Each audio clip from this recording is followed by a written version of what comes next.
Shop Talk, baby. This is the show where it's okay to be you. We're talking from Yale to jail and from the church house to the pimp house. Nothing's excluded on Shop Talk. So if you don't have a phone, I suggest you borrow one. Call in and voice your opinion live every Saturday morning from 10 a.m. to 12 noon. Yeah, that's right, 10 a.m. to 12 noon. Don't forget to Shop Talk with your girl, because right here, we keeps it real.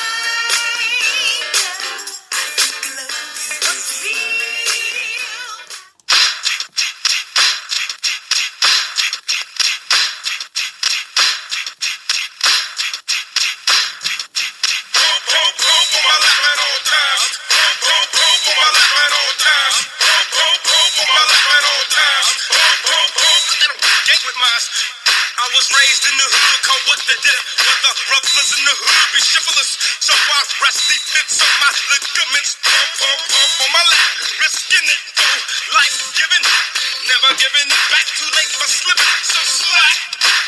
It's on my lap, it's on your lips, so track shut. I still get more slick for pump butts, and I'm saying ain't no question who the man is. In my civic, in this show biz, I should fool, I can fool. Come on, what you say? I can take care of all you.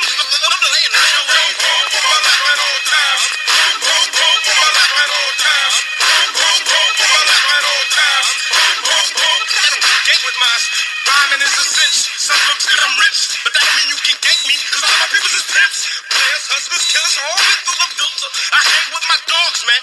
Good gorilla, illa, cadaver, illa, beans. She wouldn't have enough steam to blow me in when I run up, shut up.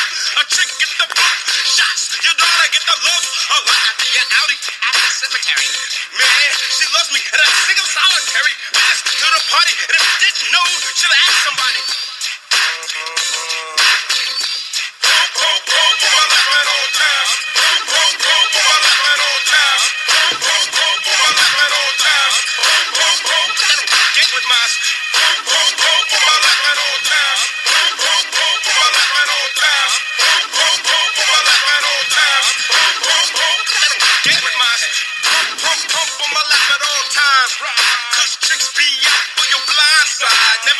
But remember, I showed you that in the 90s, you gotta look over your shoulder.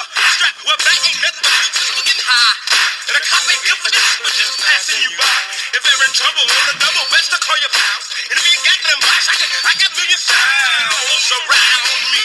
Are we getting along? Well, family, we better be. We got your back, 10. It's gonna be point no more than girls. All right, man.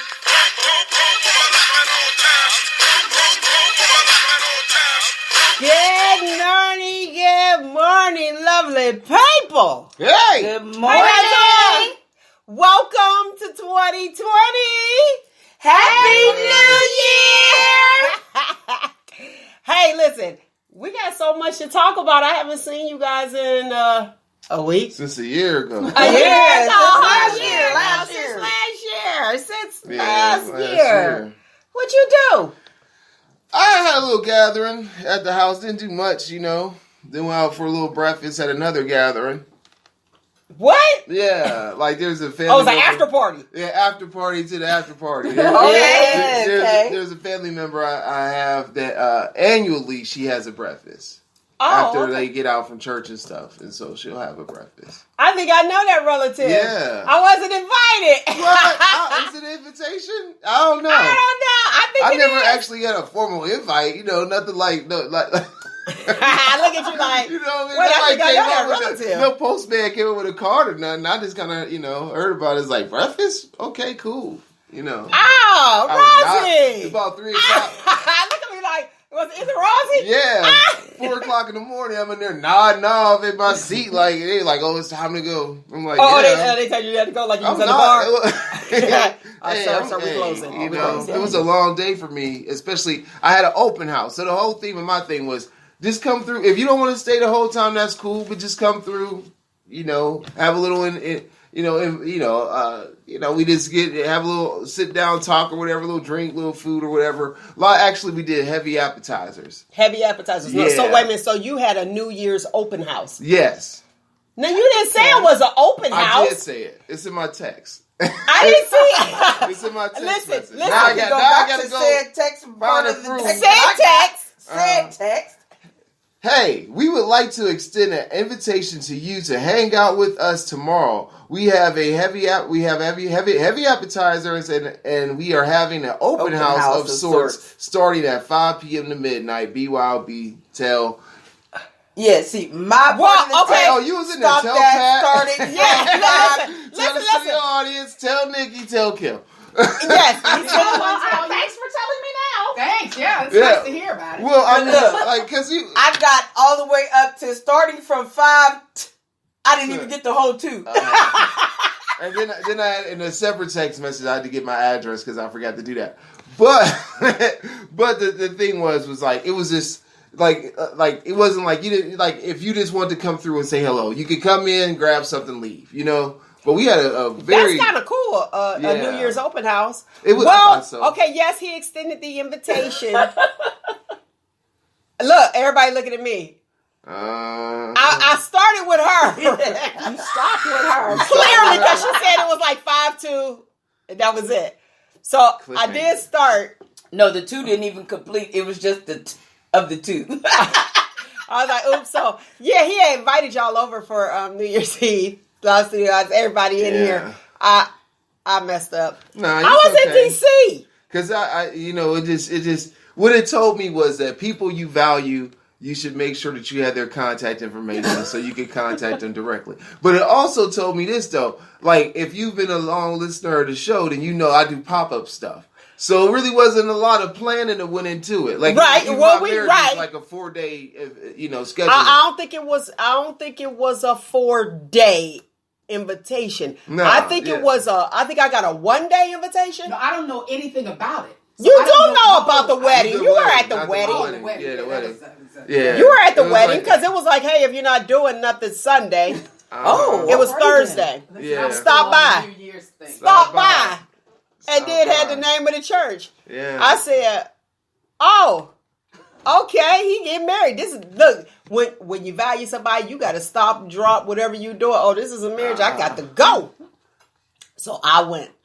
I forgot to get an invitation to extend it. I was having a good old time. Very good. So what I'm going to do in the future, if I have something, I'm going to at least try to plan it a week in advance. So I give you a 5 day. You'll give us 5 day notice. I'll give you 5 days. When was that text sent? That text was sent. I said tomorrow. No, to me. Oh yeah, it was tomorrow. So tomorrow. It was the 30th. It was the 30th. Okay. But it was like, but the whole thing was like, usually people have plans, and sometimes those plans don't even involve being in the city or wherever. Mm-hmm. So it was like, hey, if you're available, if you're not, whatever. But I didn't think it was going to have the gravitas to be something where people just hung out. Right. But we did. But it ended up being like a hangout? Because the party, y'all. It was a party. That's it. Y'all. That's what happened. Yeah. Kim, what's happening? Hey. Kim, Happy New Year, Kim. Good to see you. Good to see you. It is. I'm like, Roogle, I ain't seen you since last year. I know, right? We've been doing it. Nick. Yes, ma'am. What happened last week? You was sick as all get out. You looking good. Thank you. Yes, I had bronchitis. Did you got your New Year's hair on or what? What we doing? It ain't gonna be like this for long. I'm switching up. I have to get back to myself where I have my different personalities and different hair to match my personality. I heard that. Now, how do you have it at the house? Do you got like back in the day? I was a hat girl, and when I see my daughter pick that habit, she got like hats all on her. On her wall. Oh, yeah. So do you got like wigs hanging on your wall? No, I used to have different wig heads and stuff like that. Now I just... Them styrofoam heads? Now I just take it off and throw it in my little wig drawer. Oh, you got a wig drawer. It turned into a wig drawer. But how do they stay together? Because don't they get mad at... Yeah, but you have to treat it like you treat hair. Nice moisturizing oil, brush it and everything. Before you wear it. Right, before you wear it. But then when it starts getting frayed at the ends, try to trim it. And then after a while, when it starts looking like a bird's nest, it's time to go. Start looking like a hat. Start looking like a hat. Time to go. Right. Because they will start looking like helmets. Nah, I got that. It's time. Well, you look good. I like the black. I'm used to blonde. I know. That's my summertime look. Okay, then we welcome to the winter. Yes. Welcome to the winter. How y'all like this weather? I'm loving it. Yeah. I'm loving it for travel purposes. But I need it to be cold because if it don't get cold, we gonna have all them extra mosquitoes that we haven't been able to get rid of the last several summers. Update off. Well, yeah, peppermint oil. Who walk around soft? Skin so soft. I got some skin so soft from way back. You know, they got a different chemistry. They don't like peppermint oil either, so when you get peppermint oil and rub it on your skin, so you walk around smelling like church candy. Mm-hmm. That's all right. Who smell like That's better than smelling like off.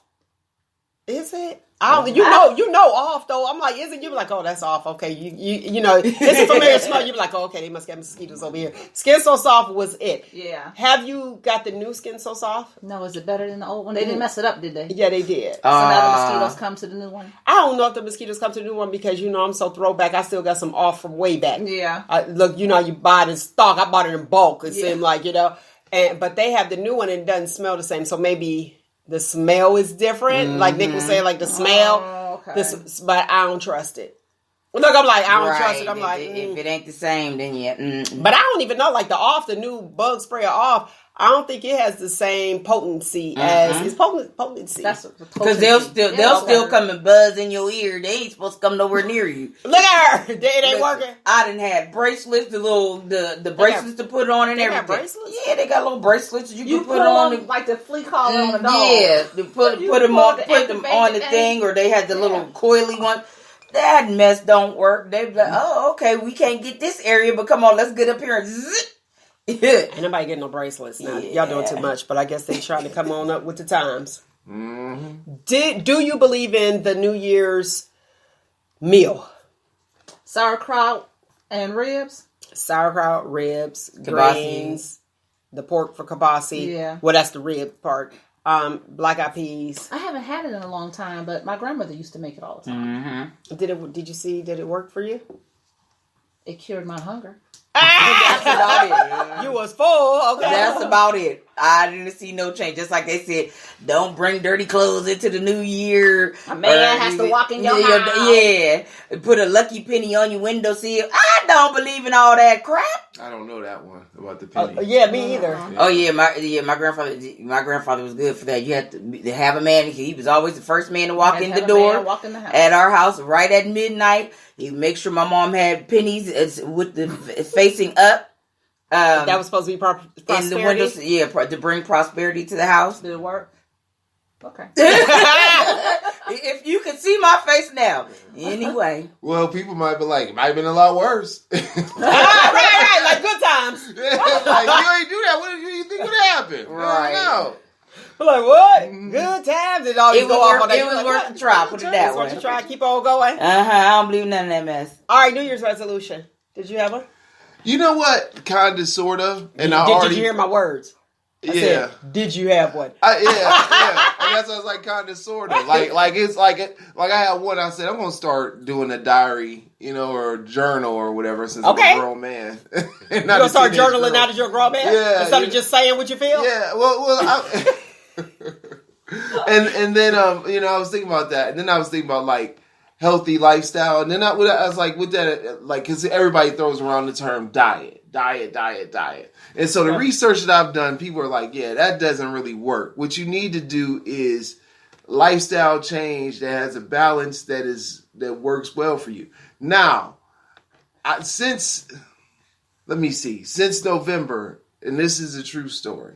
Okay. What? Go ahead. Okay. Since November, I've lost like 27 pounds, believe it or not. And it wasn't from my haircut alone. Okay. I'm sitting there like, wait, what we doing? But the point, like, it was like the work I was doing, and then I was like, well, I'm doing this work, then why don't I just do this too? So then I like kind of changed around what I was doing with my meal. Mm-hmm. And it was like, and I won a Fitbit. And so you won? I won one. Is that this at your party? No. Oh, yeah. I had Fitbit giveaways at the party, y'all. Oh, dang. No, it wasn't that. But the thing with it was, with it, I started to measure I really took in consideration my steps. And not that I was forcing anything, but it was just like the combination of what I was already doing in physical activity. And what I read about what they were saying really physical activity is like 20% of what it takes to be in a situation of weight loss. A large majority of it is what you intake, what you eat, or whatever. So at my New Year's gathering, what I try to do is have some of those traditional things with the spin on it that seem to be a little bit more healthier. So we had tomato stuffed. We had tomato stuffed with collard greens. Wow. And the way, because I mean, greens, you're supposed to have that. Some people put tomatoes on their greens. Yeah, they do. They do. Tomato. Okay. Yeah. And so the little spin on it was a little bit of mozzarella over the top to bake it over, or bake it in there to make it fancy. Yeah, to make it fancy. Oh, you fancy, huh? Yeah, it's next level. And so for my pork. Like, don't get me wrong, I love a rib, but ribs are kind of you can get greasy ribs and all that kind of stuff. So it had a pork loin where it's diced up and turned that into like a, let's say, kebab, for example. And have you ever had chimichurri sauce or chimichurri? No. Okay, it's a spicy, sort of really zesty sauce that you make out of parsley. Actually, I was going to make it today. You make it yesterday, but I didn't. But I bought the stuff, so I'm making it today. Okay, but anyway, it's a Can sauce. Can I come to the open house today? The open house. Open the house back up. That's his dinner. but anyway, like, it was like, what I was trying to do with that was have like this zesty sauce that would highlight the pork loin, which is a really lean piece of pork that you can eat and all that kind of stuff. So it was like a little bit of modification to some traditional items that people would usually have. Yep. So I didn't get to make my black eyed pea fritters because I ran out of time, and I guess kind of. Now, black eyed pea fritter. So I know what black eyed peas are, and I know what a fritter is. Okay. I just don't understand the combination of the two. What is that, like a bean burrito? I'm trying to understand. Okay. You ever have like a corn fritter? No. Okay. All right. So is it crunchy? It's a fried item. Okay. So what you do is basically to make it quick or whatever like that. You can use. I made my own hummus too. Okay, I like hummus. Yeah, which tahini is expensive. But anyway, I did that. But with the black eyed pea fritter, is basically, you chop up like your regulars, like your shallot, your pepper, your bell pepper. If you want a little spice in there, you can do that. If you want like meat in there, you can dice up a little ham or something like that. And what you do is you take a can of black eyed peas, you drain it, rinse them, of course, and then you just smash them. You smash a can. Black eyed peas come in a can. They do. They come in a can because you don't want to do this. The time preparation to do this with dry peas would take a while. Because you got to wait for them to soak, and then you're gonna go smash them and all that stuff. And it ain't really a feature thing like that. You know what I mean? Got you. Okay. So you mash that all up. You dice in a little bit of things. You throw that in there, and a little bit of cornstarch. You start to you make these patties that like you would make with salmon croquettes, but not that big. This small like this, maybe the size of a 50-cent piece or whatever like that.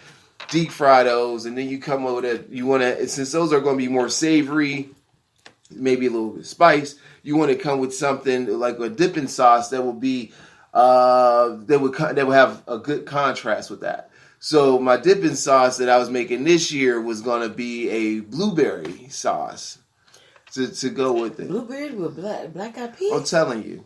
You about to be chopped. I'm telling you. I'm telling you. I'll have to make it next week to show y'all. Yeah, I gotta see. Yeah, non-believers. Hey, I'm just saying. We just want to know. Kim, New Year's resolution. I have none. All right. Yeah, I was about to be like, none. Okay, no. Why? Because a resolution, I think you should have a New Year's commitment and shorten that commitment into 7, 30, and 6 month type of increments so that you are more likely to keep it. So my commitment this year is to become comfortable being uncomfortable. Because sometimes you get stuck in your comfort zone, you're happy where you're at, and you don't want to push yourself out to the next level. You're not going to get anywhere with that. So my commitment is to my own discomfort, understanding the comfort that lies ahead. Okay, Kim Ham, the go-to girls back in the building. Yes. All right, Nick. No, I don't believe. I've tried to do those before. they don't work for Okay, me. so why did you try to? Because everybody else was doing it, or like that's what they say. What Tradition, the tradition. Make a New Year's resolution. Man, I'll make a resolution. Don't stick to it, because my resolution every year is to lose weight, and that never happened except for 1 year. No, I take that back. Maybe 3 years I did the lose weight thing. Well, you look like you came down to me. I'm fluctuating up and down, but I'm trying to this year focus on it. That wasn't my resolution. I'm just saying I'm trying to focus on losing this weight because I noticed a difference in my health. I'm more sluggish. My energy is not where it was. So yeah, I'm trying to focus on getting all of that back. And then do you think that is from weight gain, or do you think that's because of SAD? Seasonal affective disorder. No, mine is strictly with the weight gain. Is it? Mm-hmm. That's when you noticed the change. Mm-hmm. Definitely changing my joints and everything. Because when I was like 50 pounds lighter, you could tell me that I drop it low and everything. Now, if I drop it low, I ain't gonna be able to get back up. You gonna be able to pick it back up? I ain't gonna be able to get it back up. Like, okay. Drop it low and get stuck. That's about it. Resolutions, New Year's resolutions. And New Year's resolutions are usually about things that you want to change. And I don't see nothing in me that I want to change. No. Right. The stuff usually like weight loss, diet, all that other stuff. I ain't on a diet, but weight loss is or exercise more. Those are things that I do. So it's kind of like, what do you do? Right. You know what I mean? What New Year's resolution will I have? But I will say I plan on saying no more so that I can save money. That's another thing I need to do. So we started a lot of stuff off. Let me practice right now. Nah, I ain't got it. Yeah, exactly. Nah, I ain't got it. Can't help you. But no. This year I'm cutting out a lot of extra stuff that I just don't need, don't have time for, can't do. Extra stuff that I'm having to, no, I gotta pay for this, and this is and I'm supposed to make money off this. I'm paying y'all to make money. Nah, we ain't doing that. So I'm cutting all that off. Conversation we had came back at you, didn't it? Ma'am, I'm cutting it off. I'm cutting it off. All right. Good. Yay. Observation is good. If it ain't making me no money, why I'm gonna keep spending money to make money? I know sometimes you have to do that with certain things, but I'm looking at another business venture. Oh. And I'm hoping it's for the 40 and over crowd. Oh, okay. So, because they used to have that club in Youngstown, Friends 40 and over, years ago. Mm-hmm. And they ain't play. They meant Friends 40 and over. You wasn't coming in there no matter what. But, yeah, it used to be on Hillman Street. So, it happened. I'm going to be looking for a location later on this year. I'm thinking about that. Okay, so you're looking for a bar. Yes, ma'am. Like a nice, classy little, something that 40 and over can enjoy. None of that teeny bopper So stuff. you tired of hanging out with the teeny boppers? Woo, child, yes. Okay, yes. So you're making it happen. Something. And I'm sorry, because we do have some younger ones that are mature level. Then we got some that's our age that act like jackasses. But, that's the discretion. That's your good security, But, yeah, I want to be with folks my age, and that's it. That's all. I'm sorry. Okay, ain't nothing wrong with that. I need new hangouts. I'll make my own. Hey, you ever been? You weren't old enough to get in jitsos. I did. Yeah, I went. Yeah, jitsos. I never you got went. in jitsos? Uh-huh. How you get in jitsos? And I couldn't get in jitsos. Man, jitsos. They showed them. My little cousin used to go all the time. Jitsos didn't have no age discrimination. They seem to me because I ain't never get in there. I think you might be talking about Larry's. No, I couldn't get in Larry's. Out of Larry's. I know people that I ain't even gonna lie. I know a couple of my friends is 18. Oh, we used to go to Larry's. How you get in Larry's? That's a grown folks club. Oh, we got in Larry's. How did you get? They never would say how they got in there, but they was in there. Let me say this. I couldn't get into Larry's. I went one time. I did get in one time because somebody knew somebody that let me slide in there. And it was like, you sit right there, don't you move. And so I sat right there. I'll never, ever forget. I'm sitting at the corner. The exit is right there. It was Christmas time. Because every time I go, anywhere I go, I have to find the exits. Just in case something jump off. I need to know how I'm going to get up out of here. That's me, my escape. When I enter in, that is my escape plan. And as a nurse, when you admission, we working on your discharge. Okay? So it's the same concept. When you go in, I need to know how I need to get out in case something jump off way before the world became the way that it had become.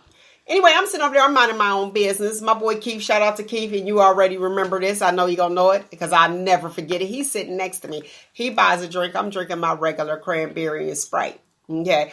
And look at Roogle, you thought I was about to do something. Got water, you know. I mean, save yourself the cost of the mixer. Just get you a glass. I'll take a glass of ice water, please. You know. I'm drinking my little stuff, and this chick, I don't know, Shim came by. I didn't know anything. Well, Shim thought I was with Keith. Lord, I put them all out there because he was next to me. That's my boy, right? Shim gonna go over to him, to Keith. I still had no idea because I'm just minding my business. And he was like, oh, no, that's just my homegirl. Here you go. And gave up his seat. So now Shim want to buy me a drink. No, thank you. I ain't thirsty. I'm still, my stuff half full. I got the big glass. I ain't got no cute glass, you know what I mean? Because I got Sprite and cranberry juice. Guess what I was saved by? I was saved by somebody punching somebody. Now, mind you, remember I told you the exit door. I gave you the setup. Right there at the door, next to the door, exit door, is the Christmas tree. I'm at the end of the bar. I'm at the corner. Well, somebody punched somebody up on top of the Christmas tree. I didn't think that was possible. I thought it was Wait, on top of the Christmas tree. Up on top of the Christmas tree. Like he punched him like an uppercut. Yeah, it was like a like a cartoon type uppercut. Like a cartoon, Boom. yeah. They went on the Christmas tree, the top of the Christmas tree. The Christmas tree was an artificial tree, so the tree, the top of it fell off.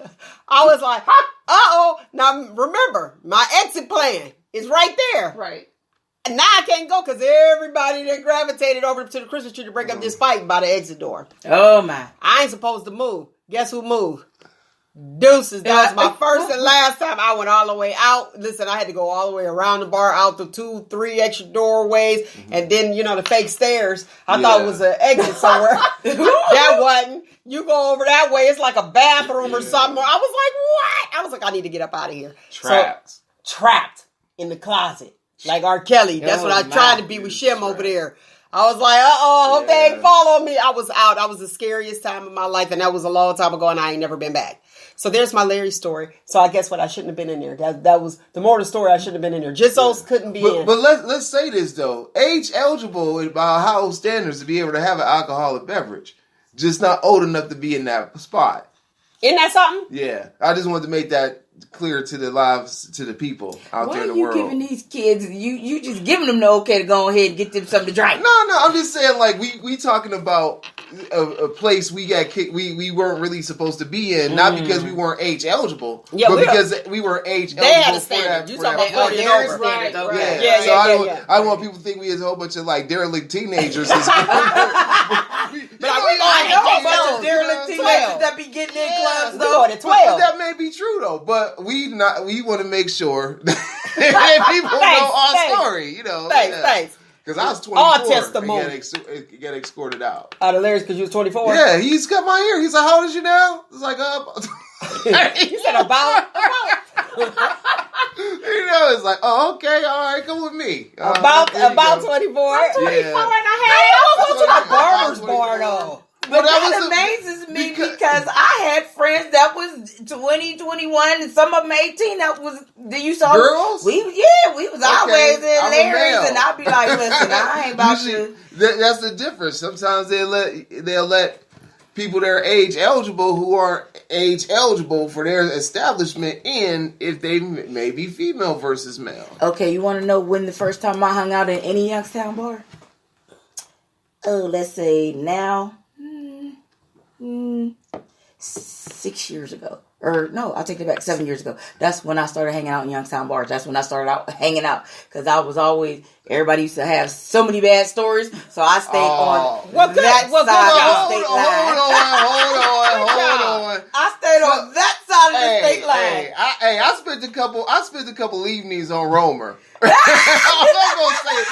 I'm gonna say is this, and they just as wild, right? Yeah, y'all stuff is worse. You be kind of like, man, I wish I had a weapon on me right now. You know, like any kind of weapon. And you know what? It's always been like that for some reason. You know, it's always been a rival. Just like Youngstown and Warren have a rival, Youngstown and Farrell have the rival. Farrell and Warren have the rival, and the same thing with Newcastle. It's like the only rival, like nobody was rivaling with PA dudes. but it was Youngstown and Warren dudes. Oh no, we had the rival when Youngstown would come over. It was a rival. Well, y'all mad. But yeah, we wasn't always. And look, I'm like, y'all mad. It was the nobody trying to talk that about was mad because it was new guys coming over there to get them chicks and to get the chicks, and we paid attention. Why you think I was up in there? You know what I mean? So the Pharaoh men was mad, ready to fight. I bet they were. What else? The VFW over there. Oh yeah, they closed down. Yeah, that was raggedy. Hey, it was a couple places where I was like, I might have to put a drinking glass in my socket. Find my way up out this man. You know what I mean? Just like spinning church socks with glasses in them, just running through the crowd. Get out of there. That's what you get, kicking it over there the wrong side of the tracks, literally. But it was cool though. I never had any problems. But it was, it's different. You know, when you go into another place and you like kind of like, huh. All right, hey, are they allowing this to happen? Are you allowing somebody to come to your house? Are you allowing a stranger to come to your house and take over? Oh no! I mean, it depends on what you call taking over. You know, that's what. Just like she was saying, it's like, okay, you come over there, you think you gonna take over. That's like somebody coming to your house and moving your furniture, and you leave. But I'm like, saying, I'll be back. Let's say it's a situation where you go and you talking to somebody, right? Okay, and what you don't know is that person, somebody else may have eyes for that person, and so now it's you in a situation because you just happen to you want to mingle. You know what I mean? That person's upset because they wasn't allowed to mingle with that person. Let me tell you about So how does that work? Well, hey, that's their laws. If they don't want to mingle with you, they want to mingle with me. Then what you mad at? That's when you pull out the salt. That's when you pull out the salt and put your drinking glass in. And see, that's what it was most of the time. A lot of those guys over there, they wouldn't pay us any mind. Some of them, especially the ones we want to, wouldn't pay us any mind whatsoever. They do what they want to do, talk to who they want to talk to. Mm-hmm. But as soon as somebody from out of town come and show us some interest, then they ready to fight. Nah, bro, you wasn't trying to talk to me 2 or 3 weeks ago. Go on, sit your raggedy ass down. Yeah. Where you was 2 or 3 weeks ago, and let me get my shine on. Old boy's paying me some interest for mine, so let me go on over here and you paying him something like mine. It's like the new person in school, the new student, everybody on there. All right, go ahead, Kim, wrap it up. What you think that is? What that is? Yeah. Oh, that's that dog in the fire hydrant effect. Dog in the fire hydrant effect. Yes. Please expound. Please expound. That's what it is. As long as ain't nobody messing with that tree, they all right. But they walk past that and that leg go up, and the other dog is like, nope, and everybody going to get to that same tree. You see how when you walk in the dog's how it is? Dog will keep on walking, ain't thinking about that tree till the other dog come around. Now everybody pissing on trees. Okay. Pissing on trees. All right. You heard it here first. Yeah. You heard it right here. The R. Kelly effect. Basically. Listen, I was going there. Because everybody is of age on this. I'm just saying like since you own R. Kelly, let's come to our next topic. 2. Did you see it? No. You ain't gonna see it anyway. But let me say, that came on. I forgot about it. Part 2. There's a part 2. Oh. It's called. I can't even think of it. I'll come up with it. He ain't gonna look up nothing. Down. He ain't gonna look up nothing for the R. Kelly. Yeah, but I will say, it came on Thursday. It came on Thursday at 9:00. So I watched it, and I watched it so I could tell y'all what's going on. Listen, after I watched it, it was another part. You like, how many women can you have? Yeah. But it was the girl that was first. Her name was Tiffany Hawkins, I think. She was the first one that actually prosecuted him.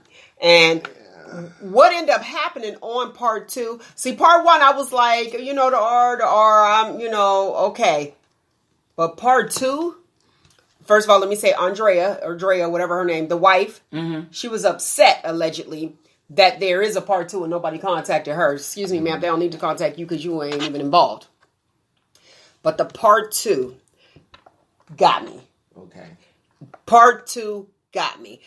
That girl, when she was talking about she was the very first one and she went to court, she did everything and they let it go. And it was like, hey, let's see what's going on. You need to look at this. And then after her was Aaliyah, and she said, and Aaliyah ended up being her best friend because she didn't want, if you didn't see it, I'm just going to say this part. I don't want to be a spoiler. Well, actually, y'all already know. Spoiler alert, go ahead. Okay. Mm-hmm. Well, she was saying when she was with him, he was like her bigger brother. And then he'd be like, hey, go get your friends, hang out in the studio. They would come. I was one that hung out in the studio for different artists that would come, but I didn't have that same experience that these young ladies had. You know what I mean? That was like that was the thing to do. You're younger, boom, here you go. bam. But long story short, he said, hang out in the, come go get your friends, hang out in the studio. They wanted to meet him. So these young girls went to him, and she said that she was on the bus, and she saw him, and she was like, hey, that's him. That's how it started. When she get off the bus, her and her girlfriend over there, her mother, they was having an issue, the father, the stepdad, all that other stuff. She needed a place to stay. He let her stay there. So vulnerable. But he still didn't bother her. He was like, bring your friends. He was with her friends. She said that she didn't know that they was all in there having sex. It was like, she was like, wait, what's going on? Then eventually he ended up asking her. And then she was like, it was consensual, but she didn't like it at all. So she said when Aaliyah came on the scene, Aaliyah actually came on at 12, but nothing went down until 13. She said, and she was so happy because she didn't have to have sex with him because now it was somebody else. And that was like her best friend. And she just wanted to be a singer. But as I watched, and it had different women on there, fast forward a little bit, I felt it. And I was like, that's messed up. And then I said, all these women are having this issue. And even though he had his issues, not to, downplay what he's doing to other people, because usually the person the victim usually becomes the victimizer, And I believe, not justifying his actions at all, the brother ended up saying that when he was molested by the uncle, that guy, the mother called the police, he went to jail, and it was time to go to court, and the uncle gave the mother $5,000. So there's a behavior for him not to go. So it's like, okay, so now that's what he's doing. He's paying all these women off, and then whatever court place or whatever that they were dealing with, or attorney that they were dealing with these women in Chicago, the attorney said that there were so many people, and they all settled. And that particular one, girl number one, she said that she had to sign a non-disclosure paperwork or whatever. And so she couldn't mention anything about it, but he paid her $250,000 to be quiet. And she thought she had won, but she didn't.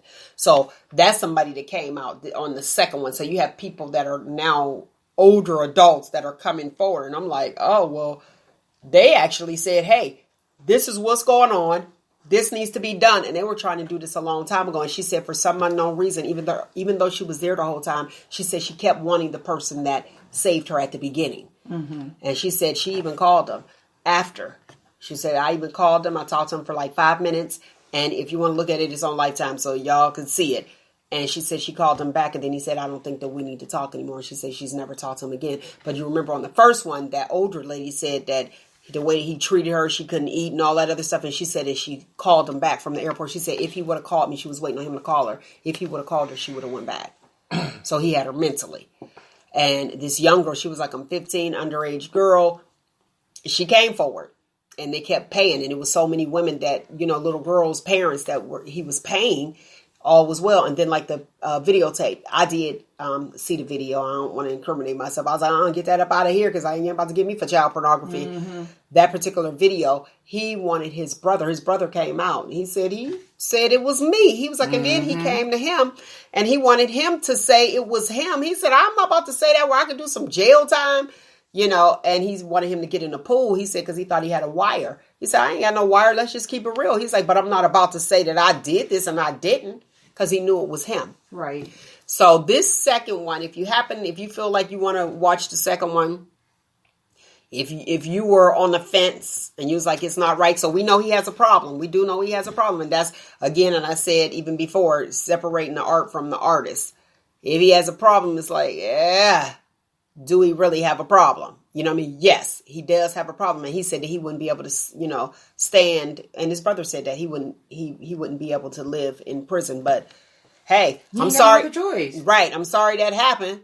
They paid you off. And then they paid even that little girl off, the one that he allegedly peed on. Mm-hmm. And it was just her against him. Yeah, it was just her parents against him. But they didn't show up.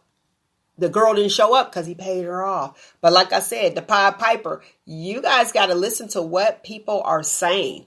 He said he was the Pied Piper. Why is everybody shocked and surprised? See, what's in the name? They say, what's in the name? I believe in, I am one that say, hold on. It was somebody, my boy, we cool. He had gang of hoes on his car. Okay? And if y'all lived in the area where I grew up, y'all know who it is. Gang of hoes. And you coming to pick me up, you think I'm going somewhere with you? You got a gang of hoes on the side of your car, and you think I'm going to get in your car? I won't be getting in that. And then I've always been a jokester. And then somebody shouted up. I was like, oh, you need to put an L in between that O and that E. Gang of hoes. And he was like, you play too much. I was like, no, for real. And I'm really not getting in your car after they shot it up. Like, nah. But gang of hoes, you have to look at what people are saying. And like I said, y'all, if y'all didn't read the story of the Pied Piper, there you go. And then you have these people. So those women came forward. It didn't go anywhere, but the allegations were still out there floating in the air like a cartoon with little stars around your head. Why would you bring your child there? And see, that's where I'm on the fence at. But now, these parents that were taking this money need to be charged as well. I'm sorry. See, so you feel as though it was a price. It was a price as well. They need to be in jail with him because a lot of this could have. So you say that's prostitution? That's what I was going to say. You're prostituting your child. So you should be in jail as well with him.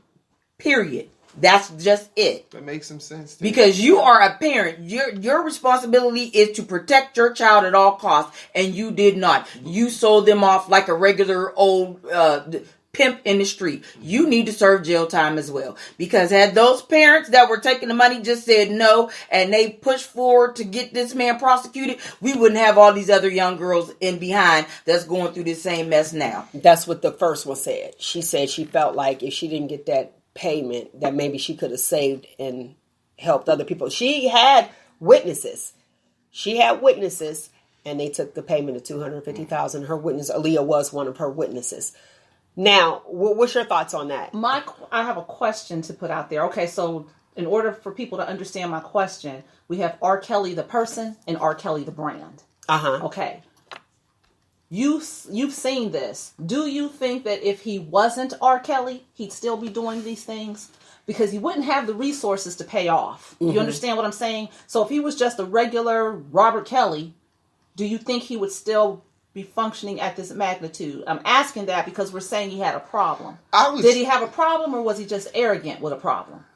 He has a problem. Yeah, I think that money had nothing to do with it, because you have poor pedophiles, I would imagine. You know what I mean? I just think it gave him more access, but I think if he would have been like, let's say he was just out of work and he lived in Chicago, he might be a guy that'd be hanging out trying to hit on young girls. And I think we all know one of those guys. You'd be like, why is this guy messing with these young kids? You're like, oh, and we're giving the excuse, oh, he's stuck in high school, or he this or that, or ain't no woman older gonna want him because he ain't about SHI. Or he was in slow classes and finally he can feel like he's a man. But the fact that he looks, the fact that he's very nice, because R. Kelly is fine. Is he? He ain't fine to me when he take them glasses off. He need them glasses. He need all them decorations for me to be like, oh, okay, he ain't bad. He's nice looking, so therefore.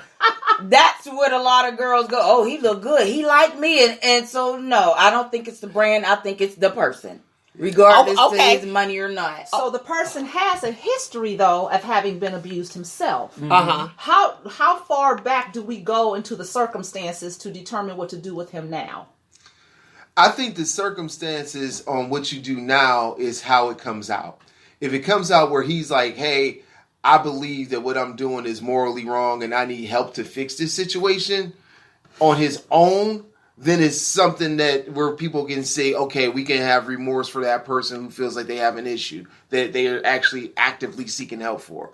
But when you have a person that is like, I am just going to do this, and the only reason I'm going to stop is because I'm behind bars, is an issue. Because even getting in trouble once and getting off the hook didn't stop his behavior. See, I'm the Pied Piper. To me, there's some arrogance in there as well. I would think there's a level of arrogance in anybody who wants to pursue some sort of venture. Sort of forbidden venture? Anything. You know what I mean? Anything. But I think the issue is that the thing that separates the two is it lawful? Is it morally right?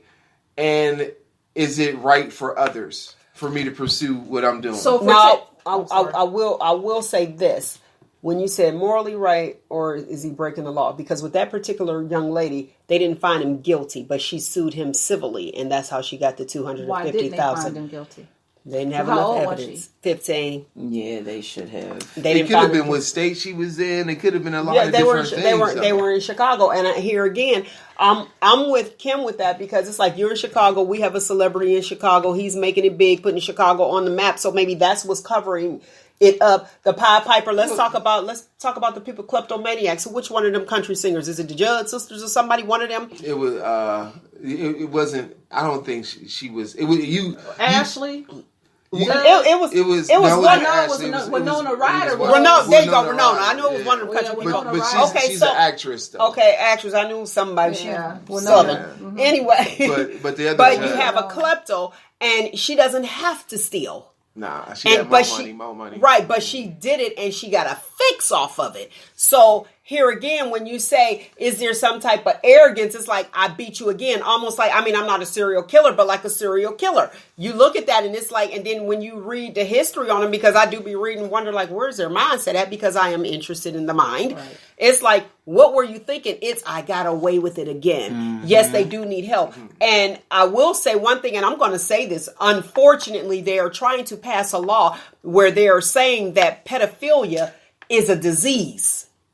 Now that I know for certain, because working where I work, and they were talking, and this one particular person, okay, pedophilia is a disease, and you get the job of being a school teacher. So now you are masking that. And I know this person, let me tell you something. My child said about this individual, oh, yeah, he crazy. I said, huh? Yeah, mommy, he crazy. He was like, yeah, that dude, he walk around with a Muppet. He got a Muppet. I said, wait a minute, what? He was like, yeah, he got a Muppet. And they be having him tutor. I'm putting it out there anyway, because he locked up now. Listen, they had him tutor, and they was like, they tell my child, they was like, here, you could go with him. He was like, nah, I'm cool. That's my child, right? He was like, I'll figure it out. And then he was like, I'll take it home to give me the paper, and my mother will go over with me. He didn't want to go to this tutor, okay? But his boy went to this tutor. They crazy because they silly like that. He gonna say, after the guy got caught, my son was like, remember, he was like, that's the guy, that's the teacher I was telling you about. And it was a teacher in the Youngstown area. He was like, that's the teacher I was telling you about, the one with the Muppet. Talking about, do you know the Muffin Man? He's like, we in high school, what? So now he called his boy. He was like, because he got tutor, he's like, you all right, dude? He went on, graduated college, they all out now. But I'm like, oh my gosh, but just imagine, you pick a career that's convenient for you. And it's almost like he chose that career to be around children, so he wearing a mask. Mm-hmm. And it's like, you have all these people, and you have parents that trust the teacher, like, oh no, he's a nice guy, he's this and that. But you might have that one child that that you ain't gonna be able to molest, because they're gonna be like, you nutty. And back to the R. Kelly thing, the man that molested him, the brother was saying that it was all three of them, and he used to bring fruit and food and stuff and feed all the kids in the projects. He would bring them, and so they were like, okay. And then this one particular time, which this was in the second one, not the first one, he said he brought food. He said so it was three of them. They went over there to get the food. He said, and then all of a sudden, he's like, hey, come in here. He's like, and everybody called him and then they went on in there. He said, then all of a sudden, we was like, you want to put some pants on, Mr. So-and-so? And they said, he turned around and he had his thing out. And he said, they all took off running, pulling each other back like, ah. And at some point, he got with Robert. Mm-hmm. And he said, once he found that out, he was really devastated, because it's like, what brought him there? So back to your point is saying, like, if he wasn't R. Kelly, would he still be doing it? Well, here's Unc that's living in the projects, that's bringing food to these people, that, yes, he was still molesting children. And go ahead. Okay, in the first one, they said the sister was molesting. Oh, no, he got several people. Oh, he was molested by several people. But so obviously, Uncle must have been molesting Big Sister. It really wasn't an uncle. It really wasn't an uncle. It was just like somebody in the area that you just called somebody. So maybe she, in order for her to have done it, then she must have been being molested as well. But guess what they end up? You got to see it, because when you see it, you be like, oh my gosh, you see it's a trickle down effect. Because of course somebody had to do her, but we don't know who did her. And the one brother who was talking, he said, listen, he said it had become second nature, that, and even R. Kelly ended up talking. And he said when he would expressing and say what happened, he said he was surprised that it had happened to some. He was like, oh yeah, that happened to me too. Oh yeah, that happened to me too. So it was a lot of people being molested. And, back in the day where uncles was molesting little nieces and nephews and they kept it hush hush. So that was like, he said it was more people that could relate, to him. But here he resented it. And that's what I'm looking at, because you got the one lady who was, the brother ended up saying that the cousin or whoever, sister or whoever the female was, that molested them, he said that, he's like, Rob, he said he enjoyed it. So I'm wondering if that actually, I ain't trying to go into his mind and say, okay, because I ain't no psychologist. However, there's something underlying that is going on. But I'm with you. When you call yourself the Pied Piper, you feel like you winning and you paying these people off. Your mother got paid off. I think that maybe if the mother wouldn't have got the $5,000 not to go to court, it could have stopped. But hindsight is 2020. You get it? It's like, what do you do now when you see it now? And young people now, and molestation is still going on now. How do we stop that? How do we look at that? How can we tell? You know what I mean? Go. Oh gosh, so many thoughts are going through my head because I'm still back at. So I'm trying to see if I should even ask this question now. When we're talking about what I'm going to call consensual rape. Yes. Do you get to a point where you're too old for it to be consensual rape? Because when you said me too, me too, me too, my head went to the grown women and these men in power who took advantage of these vulnerable women for whatever reason. They were trying to gain a certain status, or they're trying to secure a job or income or whatever. At what point do we say that we should, I don't want to say dismiss, but I'm trying to make the point, and look at these youngsters and say we really need to pay attention? Is it the same thing or is it different? I'm confused a little bit about the term you use. You consensual rape? Consensual rape. Yeah. Is it, would it? I was going to bring that up, but we're on the same page. But what's that? Is that different than statutory rape? Well, it's called statutory rape when you're 15 and you're not getting any money for doing it, because is it prostitution or consensual rape? I thought statutory rape was when you had sex with somebody who was underage, but it could have been consensual, but it was underage. So follow me. I'm 15. Okay. And I have been statutory raped by an adult. All right. And now I'm 35. I already have it in my head that there's some type of power in this. I feel vulnerable to it. I want that movie part. I'm going to do it. Do we have to dig into everybody's history in order to understand, justify, confirm? But I guess, do you understand what I'm saying? I hear what you're saying, but I think that's a slippery slope. Why? Because because you said consensual rape. Well, that's the term. Like, I don't know. I don't understand that. It is consensual. It sounds like an oxymoron to you. Yeah, I got it. I understand that, but to make people understand what I'm asking, the one woman said, "I did it, but I didn't want to do it." Yes. So she felt like she really didn't have a choice. Yeah. So she was consenting. Now, almost like the color purple. We're looking at her age. Yes, we're looking at her age to give it a term legally, but. Couldn't that happen to somebody who was 35? So let's break it down. So what Bill Cosby was charged with, those were adults. Yes. Would you say that was consensual rape? Not when you went to his room at 3 a.m. and he offered. That's different. He offered you some tea and crumpet, and you said no. I'm gonna take what you got in this cup. But if I come to you and I can't feed my kids, and you're going to give me this part if I sleep with you. What position am I in if I go ahead and do it? That didn't mean I wanted to do it. You're consenting to it. You don't want to. But is it rape though? But is that? But yes, it's still considered rape. I see. Or is that somebody who's misusing their power? He's misusing his power. Yeah. So it's rape. She's consenting to him raping her. Okay, but from a male's situation, wait.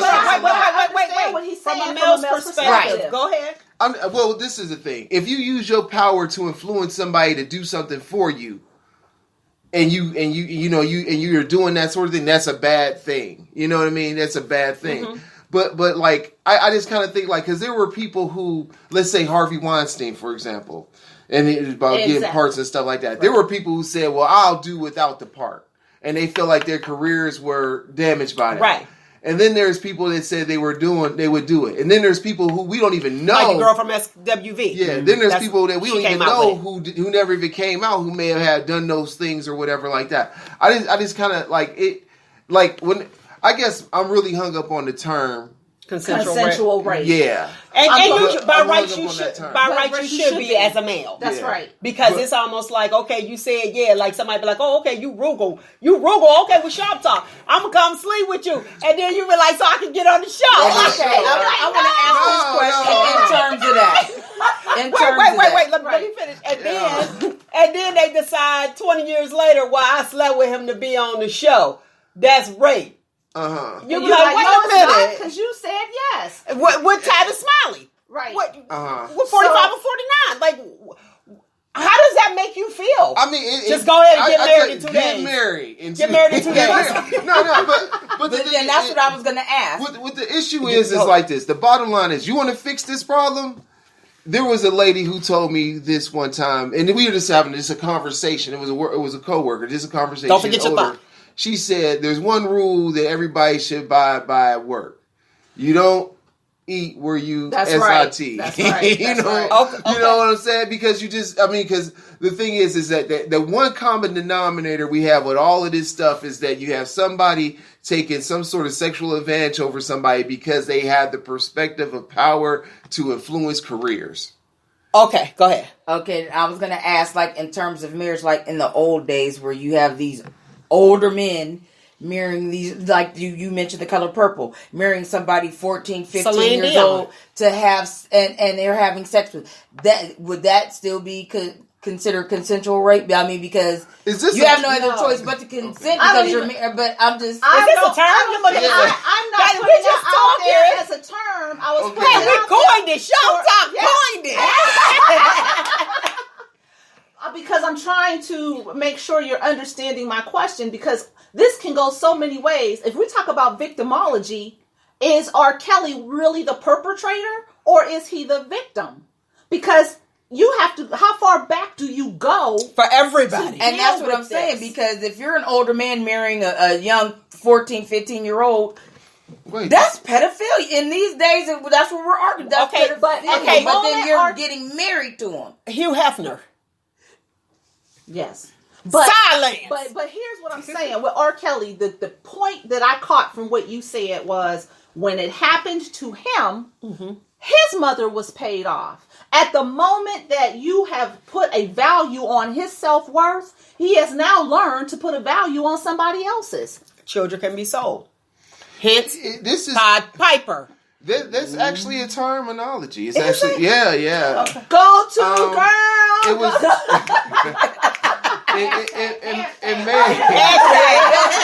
in May of 2019. There was a situation where a Republican member of the Missouri state legislation apologized Friday. He apologized Friday for making consensual rape for comments about consensual rape that many found offensive.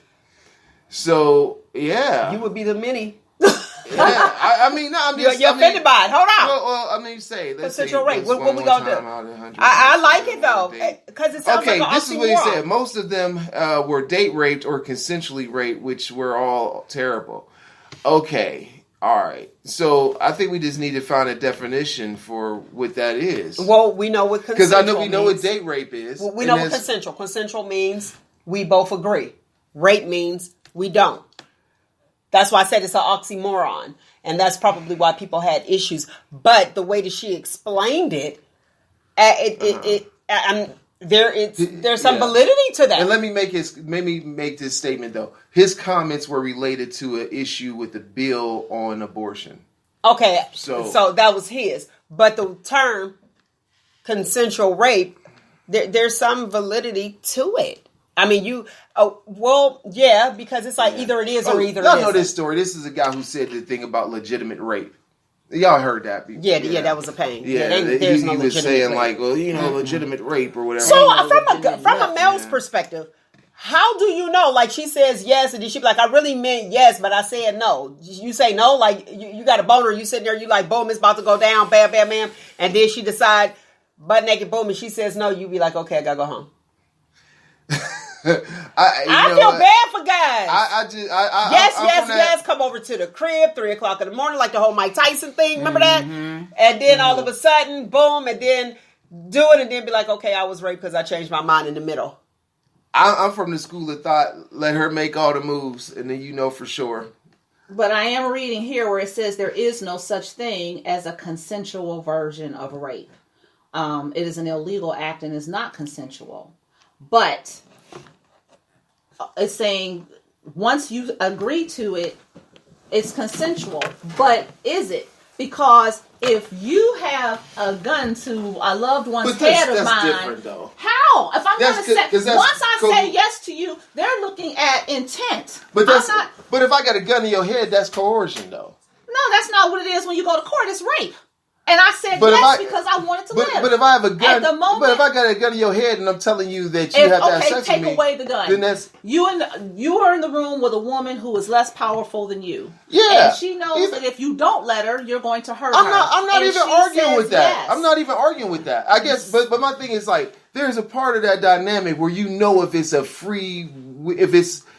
free and consensual. If there's anything where you are in a situation of like you gotta bribe or pry or keep on begging or keep tagging and all that stuff, then yeah, you doing something wrong. Something is absolutely wrong there. I'm not even arguing with that. I believe that that's true. My thing is that I want to figure out how we can educate people on the term so they can figure out if they're doing this type of behavior and they can stop it.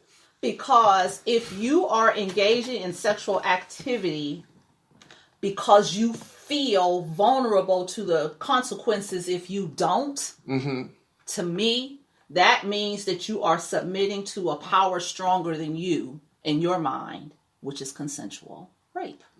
Now, I'm not trying to give it a definition. I'm not even trying to say that I mean, because I agree that it is an oxymoron. However, not everyone who agrees to have sex with someone is doing so because it's going to be pleasure for them.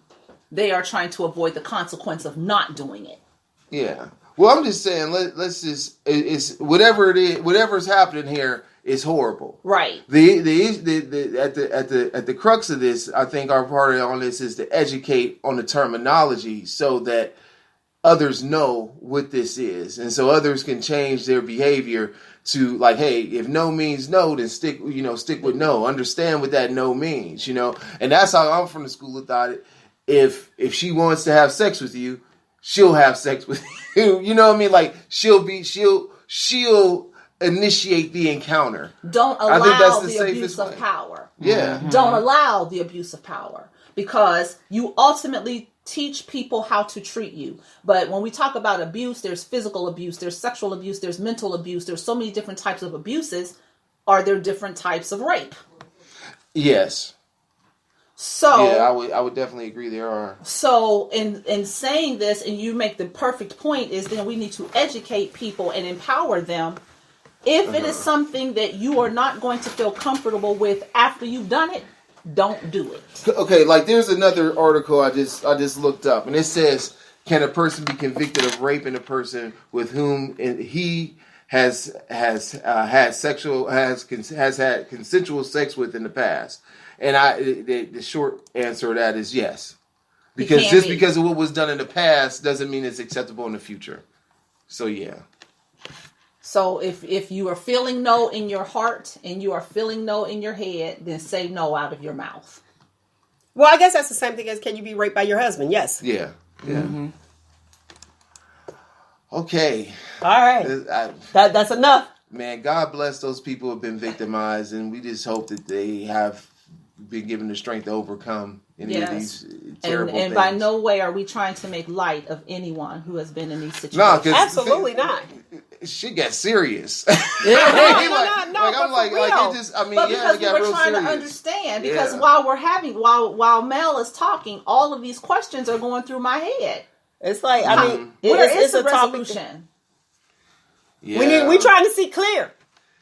Trying to see clear to 2020.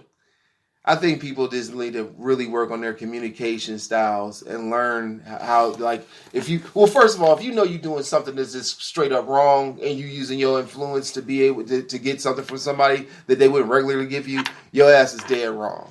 Yeah. You need to be in Alabama where they have now passed a law for chemical castration for pedophilia. Well, did they give it to that one guy then who was running for senator or whatever? They listen, yeah. These fools, yeah. They need to start with him. Oh, you think it's okay and you should want to pass a law okay. Castrate. Dang. She ain't playing. Mm-mm. But here's the thing, when you're dealing with lethal injection for people, you just need to make sure that they are guilty. It is so many people that have been incarcerated that they have found later on not guilty, which brings me to my next question or topic, or it's not even, it's a question and a topic. When you have dirty police that tell somebody to make up a lie, and I'm sure you've read this before, to say somebody did it. What was it, the 5 in New York? Mm-hmm. To say that they did it, knowing that they didn't. Should the police officers be held accountable? Yes, they should. Yes, they should. And that's not happening. And it's like, okay, these boys, Emmett Till's not even here to tell his story. Mm-hmm. And then you find out that it was a lie, and you go through all of that, or somebody spending all their time in jail, and it's like, I didn't do it, and somebody lied on them. Do you think, and the reason I say do you think that the police should go to jail? Because let's be realistic. It's obstruction of justice. Right, because I'm like, the individual, you don't know, the police say, hey, you need to do this. And then they're like, well, what am I going, you know what I mean? Where their hands are tied. Instead of saying, no, they didn't do it. And I can't say that they did, but it comes out years later that the police actually told you to say yes. Should that person be held accountable? And you all say is yes. And I thought that's what is supposed to be controlling, actually policing the police. So obviously they're not policing the police very well. And that's what's sad, because we're the ones that pay the police. Exactly. Well, I think the thing is that, like, in that situation with those young men, the story with their recollection of the events. I don't want to say story because it's some, like, when you say story, this sounds like it's like made fiction, up. Fiction, yeah. But with if you getting beat over your head, forced to say that you did something that you ain't doing, all that kind of stuff, and then being young like they were, it's hard to say. Well, you just got to maintain your innocence, because they're in a situation of true crisis. The problem with that is that it had to be like, when you have a problem that happens like that, and it's in the police headquarters or the interrogation room, like, there's levels of people who had to say that was allowable. Mm-hmm. It's not just the officers as it is the whoever's over those officers, and then who's ever over that person. It's a systemic issue of just injustice. Mm-hmm. And it's unfortunate that it takes so long for people to be cleared of things that have been totally one-sided, for people to feel like, well, I don't care. It doesn't matter how many of them I get off the street as long as I get them off, or whatever it is, and all that kind of stuff. And that's one thing where I think in order for us to the police system is one of those systems that we get to change through policy and from the inside out. And the inside out means that if we want a better police force, then we need to start policing our own communities. Meaning that, like, we need to change our personality, change our thoughts about those jobs, and have and encourage our youth, our adults, or whoever is age eligible to get those jobs to pursue those particular careers. Because sometimes, like, there's a level of cultural competency that doesn't happen when you have someone who wants to work in the city but then live outside of it because of all the things they think are wrong with it. Okay. Now you right on that one. I agree with that 100%. So that's we need to do a better job of making sure our youth see those things as valuable occupations, which they are very valuable, especially when we talk about retirement and the benefits that come with, like, jobs in, like, law enforcement for, like, loans for homes and things like that, and a whole bunch of different combination of things. But just the civil just the act of the civil duty of it, I think, is the overwhelming benefit from it, because you get to have a true impact on your community in a way that will hopefully save lives of the perpetrators and the victims. Okay. Well put. I ain't got nothing to say. I ain't got nothing to say. I ain't got nothing to say for the rest of the new year. I'm drained now. It's January. I'm done. I'm like tired. Match your quota. Like, okay, I am done. I want to put this information out there. I don't know if you guys know that, and I will share this, even though they don't pay for advertisement. McDonald's is considered a safe place. And if, like, for domestic violence or anything like that, you could go to McDonald's. They're trained. And I don't know if a lot of people knew that information. Did you guys know that? No. Yes, McDonald's is a safe place. There was an incident that occurred in California. I want to say Lodi. And with that, the girl was being beat up by her husband, I guess, or boyfriend, whatever the case. And she went in. And, she was sharing with them, what was going on. And then she went back. They told her to go to the car. She went to the car, held them up in drive-thru. Mm-hmm. They held that car in front in drive-thru, held them up enough where they were able to get the police there to go ahead and arrest them, because she was beat up real bad. He actually came in there and made her come out. Oh, right. She worked there. No. And they went through the drive-thru. No. She was going in there. He made her come out, and they got in, and he made her go through the drive-thru. Right. There you go. When she drove up, and she kind of mouthed to them like, help me, yeah.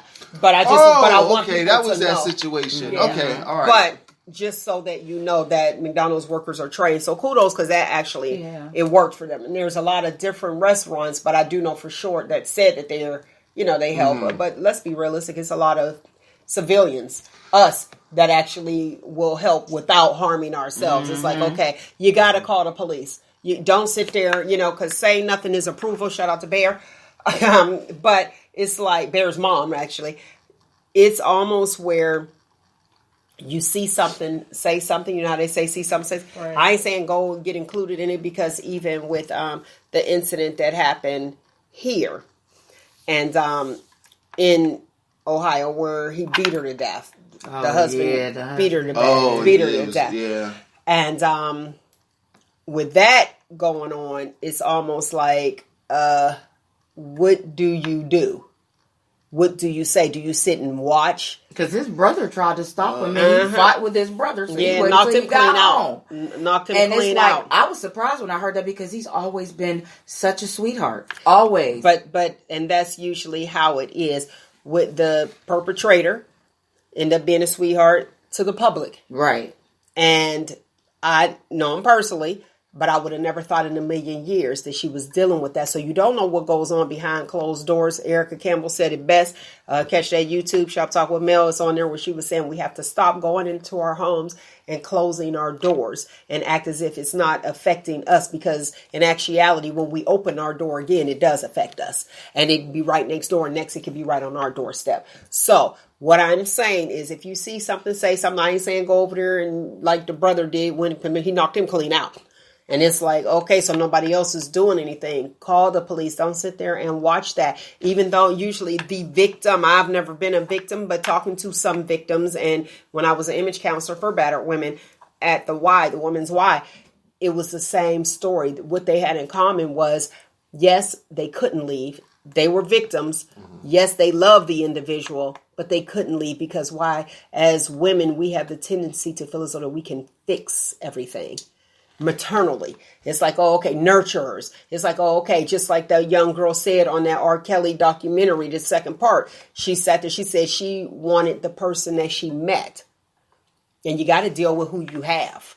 And you look at it for what it is. It's like, okay, I know what you're capable of. That, the bad part. But I know who you are, and you think you know who they are because of the representative that was introduced to you. Okay, he's a nurturer, he's caring, he's this, he's that, and never the abuser. And you just like, okay, well, constantly looking for that individual, the person that you met. You got to look at it straight in the face, front on, and say, okay, this is who I see today. I don't care about your dark place. I don't care where you were, because guess you don't know if I'm in a dark place. And being in a dark place is not an excuse for you to treat me any kind of way. Right. It ain't gonna happen. It took me one final time, even after my dad had threatened this man twice, the first one. I had to just one time. I'm trying to jump out the car. And he grabbing on me while I got the door open. He flying full speed ahead. When I get home, I'm gonna beat your ass. Da da da da. I got home and I don't know how I ended up getting away from this fool, but I drove to the police station.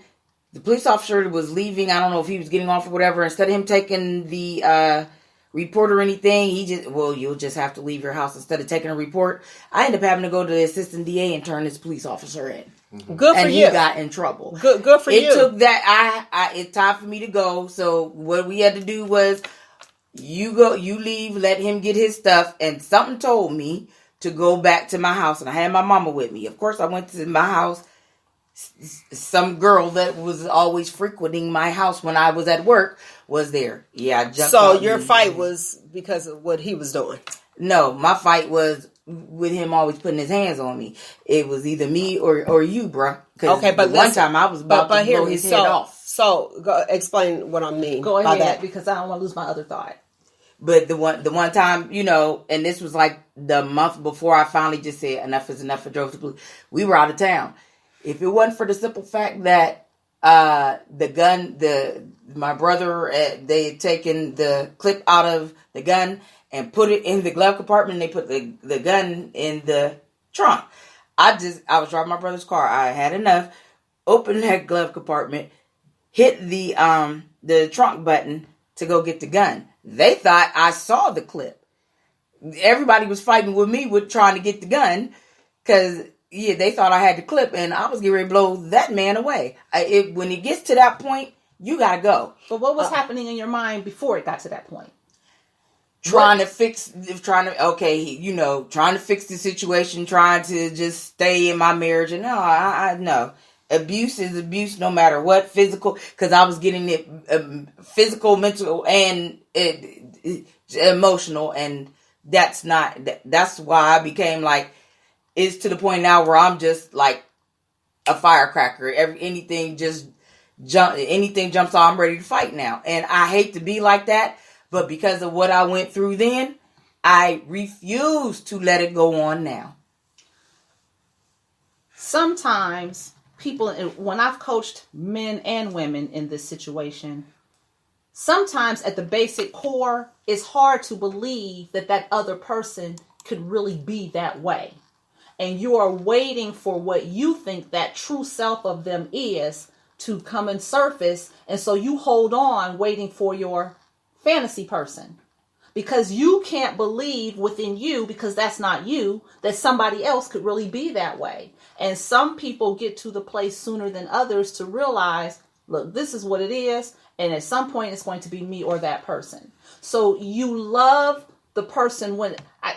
I come from an alcoholic dad, so I can say this. I was never abused by my father, but when he was sober, he was one person, and when he was drunk, he was somebody else. So you focus on the sober person, trying to ignore the fact that the drunk person still exists. Mm-hmm. And that's what happens a lot of times in these situations. It's hard for that heart to see that is their issue, not yours. You don't have to adopt it. It's theirs. And at some point, you can say, I am strong enough to walk away from this and start again. Sometimes we're looking at this whole situation through our eyes, not realizing it's through his eyes or her eyes that have you living under the circumstances that you're living under. And it's funny because they say hindsight is 20/20. Now that I look back, he showed me exactly the type of person he was when we were going together before we even got married. And I was just so hell-bent on, because nobody wanted me to get married to him. His son's mother was, fighting it. And I was so hell-bent on getting back at everybody. Oh, proving them wrong. Proving everybody wrong. Validating yourself. Yep. That was my problem. Okay, if you want the number to the abuse hotline, I'm going to give it to you. 1-800-962-2873. Again, 1-800-962-2873. If you feel as though that you are in an abusive relationship, you probably are. Yes. Okay, anytime you have to think about that. Roogle, you already know. Man. All what's right, happening in the movie world? All right, 2020, right? This is what's going on. If you haven't had a chance to see Tyler Perry's studios. He has done a interview where he does a tour of it with Architectural Digest that you can find on YouTube. I say that like everyone's seen this. Everybody's seen it. You're on YouTube. But this gives you insight to what you can see of his studios, and it's quite amazing. It is the largest studio, probably in the world. I know it's the largest one in the U.S. But with that said, on January 17th, he is having a movie that will be on Netflix called A Fall from Grace. And it's a thriller, sort of suspense thriller. And like some of the actors, I think, and right now, the conversation we had earlier, just kind of get, I can't even really think of all the people that's in it. I know Cicely Tyson is in it. Okay, you know what I mean? Cicely. But and Felicia Rashad is okay. also in the movie. But it's sort of like a spin on Stella getting her groove back. It's a spin. It's a spin on that in a sense, and that I don't. If you haven't seen, it's not like that, but it's like that. It's sort of like a thriller that deals with the older woman dating a younger man, and that's everywhere, ain't it? Yeah. Well, now we flipping it. We flipping it now. Now I wonder, you gonna be him too? Hashtag him too. Well, it's not a flip like that. It's like he's like kind of. It's really an old story when you think about like the gigolo perspective of taking advantage of an older woman. So it's really not. But it that was the thing that came to my mind. So what I do want to talk about is I seen a scary movie. Hey. I seen a spooky movie, a scary movie. If you ever heard of this guy, his name is Ari Aster. And he's like, so far he's made 2 movies that I know of. One is Midsummer and the other one is Hereditary. They came out in 2018. Midsummer just came out midsummer of 2019, and it like his whole thing is that how his cinematography is absolutely beautiful. Okay. However, the stories are tremendously horrifying. Horrifying. All I gotta say is, if you watch Hereditary, make sure, in my opinion, I'd rather watch it in the daytime. I watched it, I was like, I gotta go to bed now. Like, how about just watching it in the bed? Hey, that's up Why to you already in the bed? Hey, that's up to you. I this particular movie, I would not, because a lot of scenes happen in the bedroom. So then you go give me a complex about going to bed later on at night. Hey, I'm just saying, either way. When you watch it, I immediately was like, I might have let something in my house. Oh, wow. You know what I mean? If it's one of them, I don't know. It's like because it's like this. He has when you think about when you think about Jordan Peele and his movies, they're scary, but they have a point of satire, right? About society. But in these movies, it's just like. Yeah, it's not like I got like a Jason or nothing like that, but it's really focused in. Go ahead. Cults in a sense, which is and by saying that you kind of give away some of the stuff, but some of it is just flat out there like in the beginning. Things that actually happened, really for real. Yeah. Oh, that's okay. That's what makes it scarier. What 7? The Serpent and the Rainbow. You remember that one? I do. It's been a long time since I've seen that. That one, I don't. Anything that deals with the devil or anything like that, I don't watch. Those type of movies. I'm going to tell you this is. It's one thing to see a scary movie that you know is fake, but it's something like that. It's just like even talking about it now, I'm getting chills about it, and that's how so it's scary. But I want you to. I want you to watch it. Go ahead, because we got to keep it moving. Okay, so real quick, let's talk about the 2020 Golden Globes. Right now, we got a few people that's out there for it. Cynthia, I believe I want to pronounce her right. Her last name, Ivaro. She's played Harriet. She's up for Best Actress in a motion picture, and we also have Ed Dolomite and Eddie Murphy. They're also up for a nod. J-Lo is up for a nod for her role in Hustler. And as far as movies that's coming out in 2020 for January, for the 10th, we have Just Mercy. That is the movie with Michael B. Jordan and Jamie Foxx, along with the Like a Boss that's starring not Jada Pinkett, what's her name? Tiffany Haddish. And towards the end of the month, Bad Boys for Life, the third installment of the Bad Boys series, will be out. And that's it? That's it. That's all you have? Let's go. It's Nick with the horoscopes. What's happening? Tell us what's going on. All right, the horoscope for January for 2020. We're going to start with Sagittarius. If you free yourself from petty details of life, you will be free to indulge in an exploration of new interests and ideas. So, what does that mean for how you live today? Don't get road rage if someone cuts you off in traffic. If you can't find your sunglasses, slap a hat on and pull it low. And if you've been waiting on a certain someone to call you and they haven't, guess what? My motto is, don't chase them, replace them. Okay then. All right, Capricorn. Today offers you a great opportunity to stir things up in your life. So, if you have an itch, scratch it. Insert yourself into an uncertain situation and see what happens. No matter the outcome, there will be a positive effect in your life. Nothing beats a failure but a try. Aquarius. If you're caught in a tricky or potentially embarrassing situation today, reach for your creative side to solve the problem. Don't worry, you got this. Don't let the pressure get to you. Pisces, hey, that's me. We are going to be in a situation where we are smarter than some folks will be around today. Don't get frustrated. We just have to get them to understand us. Good thing we're charming. That will help in getting them to follow our direction. By the end of the day, we will have accomplished our goals and they will have learned something new. Boom. Aries. Be leery of folks taking advantage of you today. If you give some folks an inch, they'll definitely take a mile. Don't change the friendly, generous person you are. Just keep your antennas up for needy folks because they will try you.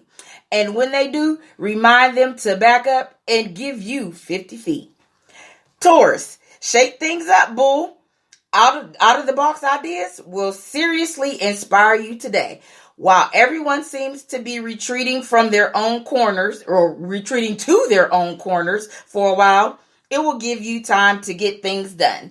You have too much to do, and so we don't need you to get distracted. Gemini, you see you need to change a few things in your life to get where you want to be. So don't get scared, get empowered. You know you need to do it. You know how to do it. So like Nike says, just do it. You'll be so much happier once things are the way you want them to be. Let's see here, Cancer. Money might make the world go around, but don't get obsessed with it right now. Having too much or too little might affect your comfort level, but it shouldn't affect your choice of people that you want to spend time with. Friends with different budgets, don't have to, throw you off your game. Don't let it throw a monkey wrench in your plans. Spending time is all that matters. Figure out a middle ground and enjoy each other's company. Leo, make your personal relationships top priority today. Find peace and create harmony with even the most difficult personalities. Be happy knowing that you put forth the effort to make things light. Virgo, being members of a team is good for it's good for you, and it brings out your passion and provides you with support system you need to stay positive. And if you need to improve on something, a teammate is the best person capable of giving you constructive criticism. So don't trip. It's all good. Libra, a lot of people in your social circle are looking for fun, but they don't want to put in the work to do it. So it's up to you to pull together some sort of group activity that can keep everyone smiling. And since they trust your judgment, there's no need for anyone's output. People will be talking about the event for years to come. And Scorpio, to create peace at home, focus more on making a compromise than on winning any arguments. Let people have their way for now and know that you're keeping you're keeping them or helping to make them happier. I'm sorry. And of course, this will make you happier in the long run. Boom. All right, your horoscopes. We do it just for fun. Don't think we doing some tarot type stuff up in this mug. No. Like, this is what we do. All right, Shop Talk question of the week. All right. Okay. So, there's a young lady, and she is dating this guy. And we talked about it. I don't know if we talked about it off air or on air. But if you are invited somewhere from someone and they don't like your significant other, do you accept or decline the invitation? Decline. He laughed. He going. He going. He like, all right, no problem. Oh man, because that's kind of funny. If they're still extending you an invitation, the love they have for you must be more significant than the hate they have for the person you're with. And that's true. I know somebody that was that sent an invitation to a wedding, and they said your wife can't come. No. Oh, I ain't going. I'm not going. Did that person go? No, they didn't go. Let's say it's your brother. Well, let's say that significant other had a real problem. Okay, well, what kind of problem? Tourette's or like something really jumped Let's say that it's like, hey, we have an open bar and your person is out of control. Like, they go, we ain't got time to lock it. They got to leave before the open bar. You know, we ain't got... that is embarrassing. We ain't got time for them shenanigans that be happening. You know, what if that was like, we don't want our party ruined because that person is a party ruiner? Well, okay, let's say, for instance, that the bride, let's just go this way. It's the opposite, though. Okay. The groom doesn't get along with her best friend's husband and invites her, but not a husband. How does that work? And she's the maid of honor. I think if you're going to have that person play that role, you just accept who their plus one is and just leave it alone. And just leave it at that. And the husband the husband to be just got to deal with it, knowing that they don't like. Well, because that's the first, if marriage is about compromise and we're given a situation where the wife wants to have that person before the wedding, before the nuptials. That's like, so what? Just let it happen. And the thing is, if the friend is the maid of honor, you know that she's going to be bringing her husband. So for you to ask her to be in your wedding, that's an honor for her. You just have to put all other things aside, even though it's your day. If you're wanting her to be a part of your special day, you kind of have to because at the end of the day, it's all about you. Okay. Forget your beef with this person. As long as he know he got to act right when he get there, or it is the maid of honor's, responsibility to be like, listen here, you get up here cutting up if you want to, it's going to be me and you later on, or you can't come. Let her be the one to make that decision. Okay. And I think so. I think the other part of that too is from the groom's perspective is don't engage in activity that's going to ruin your wife's day. Or your day, your collective days. Yeah, way to say it correctly. Because some guys, at first they said the wedding is about the bride, but now it is. Not now. These cats is they up there doing everything, and you be like, well, wait a minute, like hold on. He be like, no, we ain't wearing. My brother was the typical bride. He was the groomzilla. Right? Yeah, I'm like, my sister-in-law was like, dang, the next go around is 10 years, which is coming up. Can I do it my way this time? I heard that. Now let's talk politics. What's going on? Man. Well, we still have the House of Representatives. They are holding their articles of impeachment to get to the Senate until they find some common ground on how those Senate things are going to turn out. So that's happening. Currently in the Democratic race, we've had a few more dropouts and everything like that. I think we might be down to like 14 maybe. But then there was a few people added. Michael Bloomberg is added to their. I don't know really what's going on now. You don't know what's going on now. It's just a lot of like we don't even know who's what's going on because there's people that are still running who haven't met the like there's certain debates where you have to have so many dollars raised or so many things done or whatever. And so there's people who haven't met those criteria for the debate that are still having campaigns going. Yeah. Which speaks to a larger issue of, are we making a situation where the best candidates may not have may not be able to compete in this field because of their because they don't have the financing. Because when we talk about this, we have some people that are billionaires that are running, so they got the money to do it themselves. But when you had Kamala Harris, she one of the reasons she dropped out was because she said, "Hey, I'm not a billionaire and I don't have the monies to be able to complete this race." But then another part of that is, well, if you're not fundraising on a level to be able to get people from all over to invest in your campaign, do people obviously see you as the best candidate? But when you talk about the monies that are given by billionaires to get those funding levels, it makes it an unfair playing ground. Okay. So, what do you think the end result's going to be?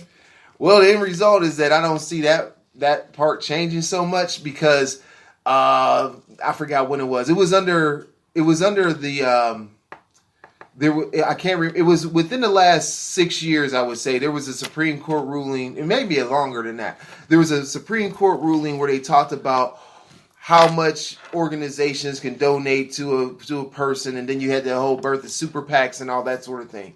So with that on the books, I don't see there being a change because it's almost been made the rule of the land that you can have corporate involvement as far as funding at a high level involved in our political process. Okay. So what about that lady? Her trial is coming up, or did it come up, the one that was using the tax money to... I know you're talking about. I want to say she was in D.C. She was using, not the tax money, she was using the campaign money, getting her hair done and fast food and all that other stuff. I'm trying to think of who it was. It wasn't somebody for president. It was something else. No, she was running for like a council person or something. I can't even think of. But it's been a lot of issues about campaign finance and how people are abusing their dollars. Yeah, she looking at some time now. Yeah, there was another man. I think he was a Republican. He was using his like he was going on vacations and stuff like that. Using the campaign money. They serious about that campaign money. Yeah. All right, let's go with this. How about the married man threw his side chick, his girlfriend, a birthday party, and her boyfriend proposed. Ooh, silence. That's what he get. Wow. Now, what do you say? You don't say nothing. Ain't nothing you can say. You know what I mean? That's why he's sitting there looking salty. Right? Like, what do you say? Does she accept? I don't know if she accepted. Mm-hmm. But what I will say is that that's silly. Because remember we talked about on the Shop Talk where the married man was out and he saw his girl. Shout out to BJ's. He saw his girlfriend out with somebody else sharing food. Mm-hmm. So what do you do? Okay, the moral of that story is if you're a married man, the only chick you better have is your wife. That's it. That's all. And we go that's cut and dry. You don't need no side chick or no side dude if you married. But if he's throwing a party for a side chick, is this an allowable relationship by his wife? Now some people do have open relationships, but you a dummy. Well, here's the deal. It's just money lost. It's just a bomb party. Well, yeah. Like you said, you don't say nothing. What you gonna do? Yeah, I mean, he was masquerading like, he here with her. That was his girl. Like, I'm throwing this party for my woman, you know? And then her boyfriend, he didn't even know she had no boyfriend. Her boyfriend proposed at the party. And, hey, if she get married, then both of them, he married, she married. Now what? Yeah, he threw a proposal party, an engagement party, basically. Because that dude was like, "Hey, I love her, and I love her full time, while you part time in it, and I'm gonna go in here and just wreck it all." That's he just tore it Thanks down. for the hookup, bro. Yeah. Appreciate it. That's And what look, he at did. no dime. I ain't spent nothing but the Yeah, ring. Like, right you did the down. party, here you go. And That's it turned into hilarious. an engagement party. Listen, Good. but somebody had to let her do know. Like her homegirl. Somebody was like, probably did. We throwing the party. Probably said we throwing the party and not saying who she was She with. probably said it. But it was a surprise It was to a her. surprise party. Oh, it's a surprise party. Yeah. Oh, didn't one of the guests told? Yeah. Yeah. I didn't know it was a surprise party. Yeah, it's a surprise party. She was shocked about the whole engagement. Here you Oh, go. okay. Her boyfriend came, boom, proposed. What you gonna do? Well, you know, what's that little boy, Nick? I forget his last name. Gordon. Yeah, Nick Gordon, the one that found Whitney Houston dead. Bobby Christina's ex-boyfriend. He died. What, New Year's? From drug overdose. Drug overdose. Yeah. Wow. Yeah. But he found Whitney Houston? Mm-hmm. Yeah, he's the one that found allegedly Whitney found her in because the you tub. know she was in the middle of going to adopt him. Mm-hmm. I didn't know that. Yeah. And then after she died, then him and Bobby Christina start going together. Wasn't he an adult? Well, him and Bobby Christina they started going together after. Right Because after. they were calling each other brother and And sister. sister, right. But wasn't what? What? I thought he was older. He was a little bit older than her. Like, I mean, like adult. like 18, 19. Like, I But she was still going to adopt She him. was still Yeah. going to adopt him, yes. okay. All right. Yeah, because he was having issues. But all of them was on there. I said, listen, Bobby Brown, let me tell you about And it's Bobby crazy Brown. because was it last year or the year before, the young man the friend of theirs that actually found Bobby Christina in He died, yeah, he he died of died. a drug overdose as well. That was back in 18. Matter of fact, I want to say August. Mm-hmm. I think it was the summer, yeah. Wow. Yeah, he died. But all of them was on drugs. We already knew that. And See? boom, More it of was that like- story, just say no to drugs. Right, just say no to drugs. And alcohol if you don't know how to handle it. Right. Look, if you that guest It's a lot. at an open bar. At an open Yeah, bar. that's a get lot. help if you But can't I felt handle it bad yourself. for Bobby Brown because I said that everything that he had with Whitney, it's like all gone. Like, there's no nothing. It's like, okay, yeah, I was with her. If you didn't know the story, you just didn't know the story. Now let's talk about Michael Jackson. They saying he was a womanizer. Now some of the women came forward because you know him. He's a lot of things, ain't he? He's a lot of things. Been dead how long? They say he's a Womanizer, womanizer, and child Ola Ray abuser. said I mean, that like, she what do the not heck? believe. It was some other women too that said they do not believe that they did that thing with Oprah. Remember that the Yeah, two boys yeah, came. It was yeah. like nope. It was like they just want to be paid. Nope. Womanizer. And they feel as though they was What, like, did no, they he's not say a with molester. like when he was a womanizer? Well, Like, what P age Diddy level? ended up saying that he was looking for Beyonce. Who was looking for Beyonce? Mike, before he died, he was in Michael Jackson was looking for Beyonce. Yeah, he wanted to see Beyonce just before Jay-Z. He was looking for Beyonce. Man, could you imagine? Yeah. Could you imagine if they were a couple? That'd be a power couple. But hey, Virgo. Man. Push Like, it. Could you imagine To that the show? end. Wow. That show. show? That If they show were would be- together? That show? Look at him. I mean, because her and Jay-Z doing the thing now, and they I got a with lot Jay, of money together. But Michael Jackson. But her and Michael Michael Jackson, Jackson? those tickets would be $1,000 and They sold right. out. Yes. Could you And imagine? sold out. Basically. And both perfectionists. It's like, nope, it has to be right. It has to be right. It won't go to sleep until Man. it's right. I want to see that alternate universe of that. You wanna see that? Like, in the alternate universe, what would that even look like? That'd be amazing. Man. That would be a show. I would go Yeah, see it that would. show. It would. Yeah, would be the show. after you put up your house for a ticket, Yeah, like, yeah. $10,000, y'all. For the Texas, I'm nosebleeds. gonna buy me a Michael You know. and Beyonce ticket. That's it. Like, Yeah. look, out there looking for Man. my W-2s come. Right. I gotta get this ticket for they all They sold like, you out. gotta take this to theaters. This is gonna be on Netflix or something. Right. Be trying to go Oh, get goodness. payday loans and everything else just to get their ticket. Do they That still was- got those? Yeah, unfortunately. Look at you like, unfortunately. I'm like, do they still got those? Can you take me to the concert? I put up my card and get tickets. Right, I ain't got no ride. The title loan. I got a loan on my title. But I'm going to see this show. That would be an amazing show. Mm-hmm. That would have been amazing. Yeah, it would have been. That would have been amazing. Even just like, I man. defaulted on my loan, but at least I got to see Michael and Beyonce. Right. Like, right. That would I'm have walking been- now, taking the bus, but hey, it was worth it. That would be freaking Yeah. amazing. Look at you. Look, you got me back like, dang. Yeah, can't we even all bring it sitting here back. like, wow. That would be something else. Yeah. Perception, like, ooh. I'm looking like, man. Come on, Mike. Come back If y'all remember when the Victory Tour came to Cleveland, I went to that. Did anybody go to that tour? through. I didn't. That tour You was talking about with the brothers. Yeah, with the brothers. Tour. That tour was amazing because Michael came up, because I forgot what stadium we were at, but flew over. All you know is there was this helicopter over there, and then you see something fall out of the plane. Oh, not like the Earth, Wind, and Fire when they came from the sky. Yeah, fall out of like if you see somebody jump out of the doggone the helicopter, and it's like, and all of a sudden you see on this screen this thing that looked like a doggone robot coming down on the screen, like, and then all of a sudden Michael just appeared out of nowhere and just like boom, and everybody was like, ah! Yeah, it was like, and amazing. Like that was back then. You know, I was like in my, you know, a teenager, or whatever.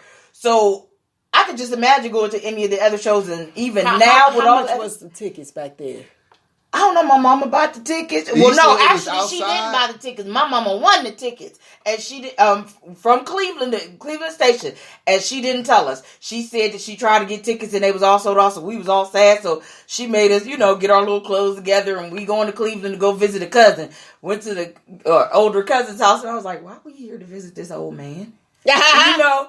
Get dressed. We got somewhere to go. So she put in I was like, Mommy, why we getting dressed? Because I wasn't trying to tell you to now because I ain't want y'all to bug me. We going to the concert. But I thought you couldn't have it. She said, I won the tickets on the radio station. So I couldn't even tell you how much. It was outside. That's awesome. It had to be rich. I mean, it was not Richmond. The Cleveland Municipal Stadium at the time that they tore down and built. Okay, yeah. All I know. Because I don't think it was in Cleveland.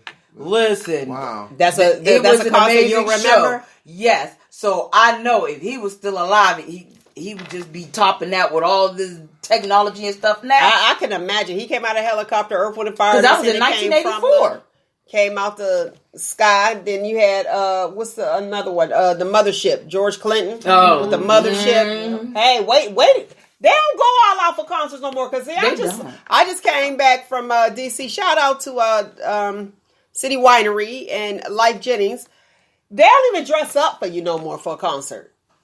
Like the artist. It depends on what concert and who it is and how much you're paying and everything else. It don't, listen, I've been to, I guess it depends on who you're going to see. Because I went to see him and he had on, with him, he had just a t-shirt and some jeans. Somebody down, I can't remember what group that was. It wasn't Silk. It was somebody that wasn't that long ago. I can't even remember. About 3 or 4 years ago, they just had on black jeans and black t-shirts. Well, if I'm gonna dress up, I need you to dress up for me. But you might be talking about artists who got hit songs but really bad record deals. You know? Okay, so that's what we got to look at. You know what I mean? So they just let's sing this song and get a dime per song. You know what I mean? That's what's going on. Just a hit song and not a good record deal, so they can't wear no outfits. You know, so they get that backing behind them.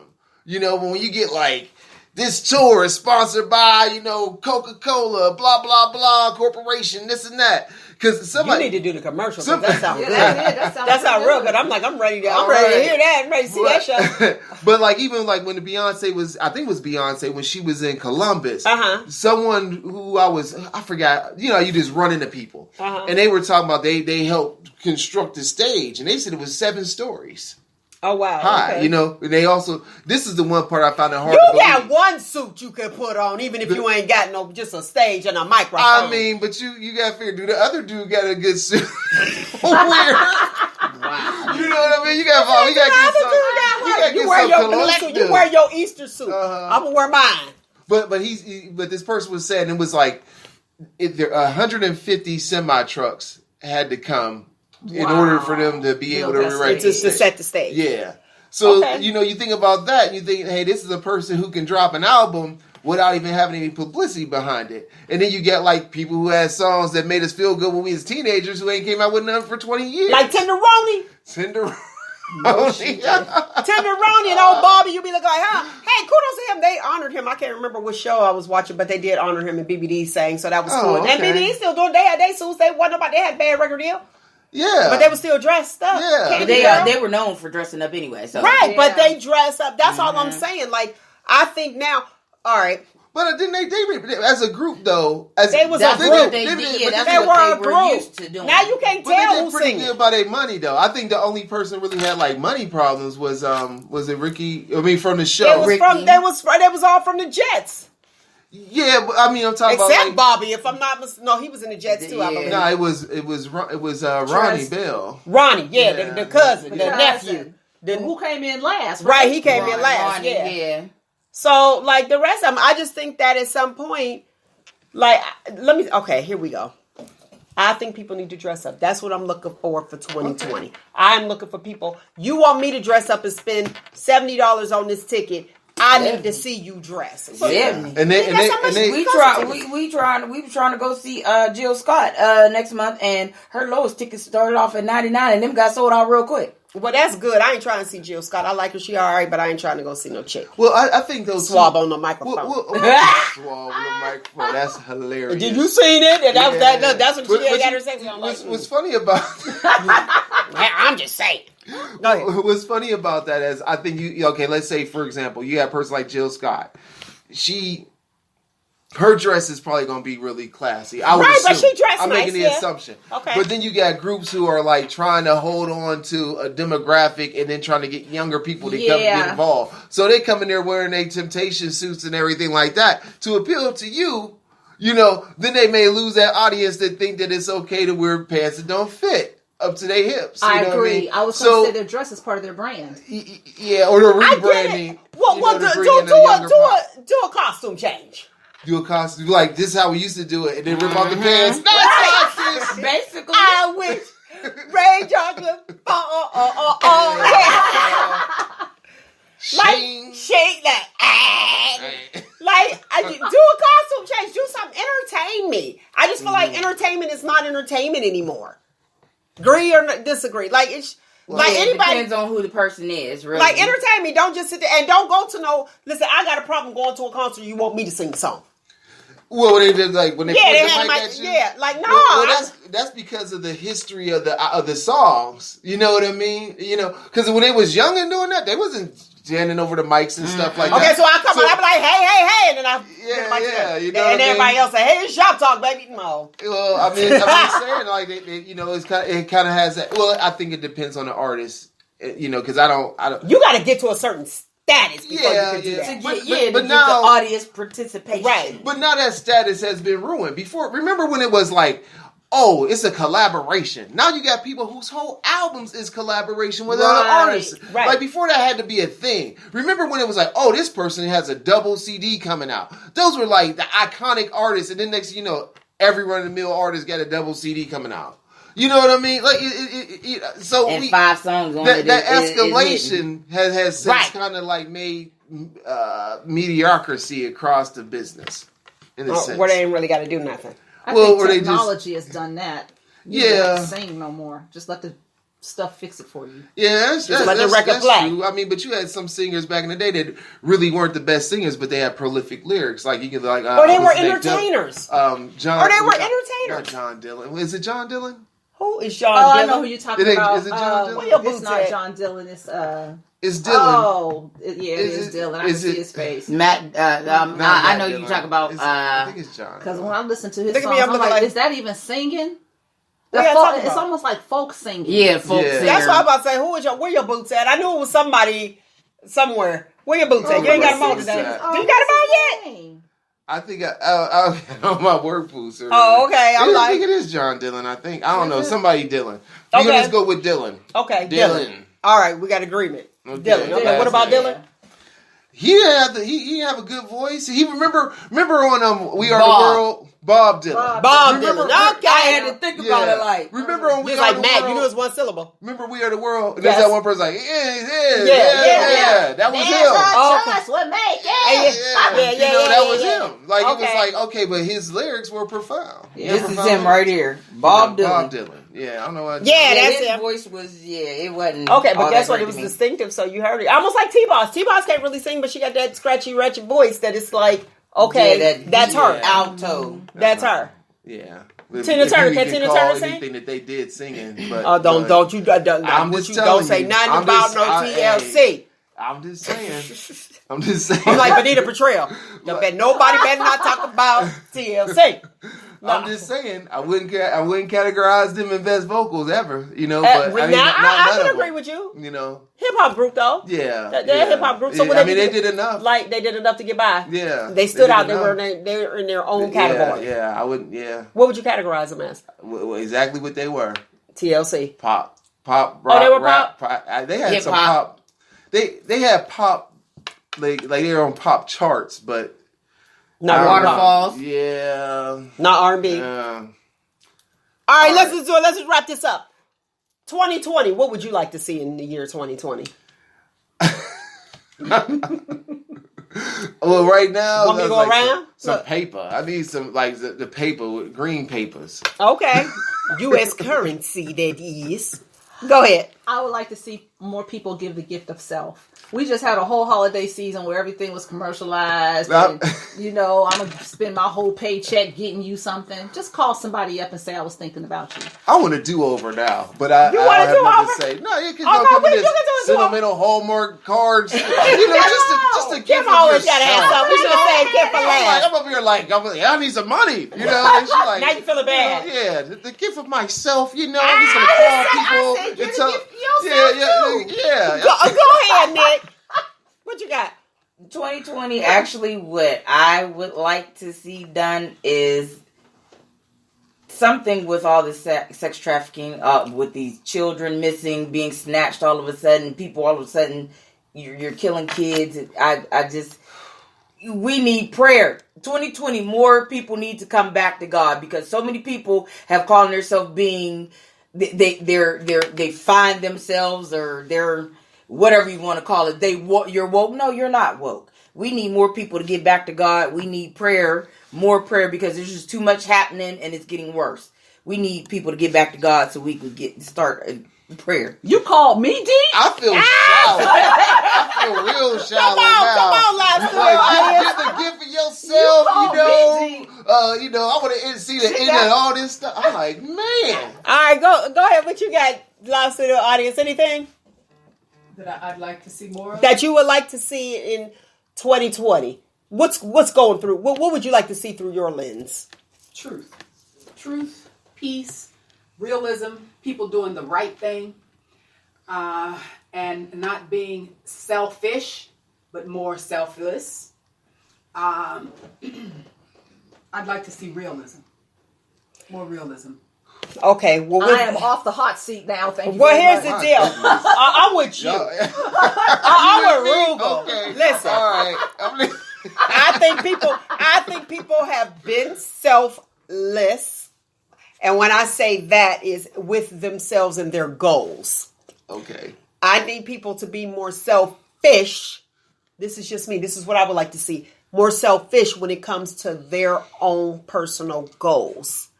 And you cannot be upset when someone does not see the vision that you see, because it's not their vision. So when it is something that you want to do and you want to do for you, and it's positive, let's put that out there, and it has to be positive, take time and put yourself first. So mine is with yours. Oh, I agree with that. Mm-hmm. Yeah, look, mine is with yours. Mm-hmm. It's like, especially when it becomes, for your goals, because sometimes selfless people have the tendency to put other people ahead of themselves, and then they are still stagnant, and on their their vision board, they still have where they started last year.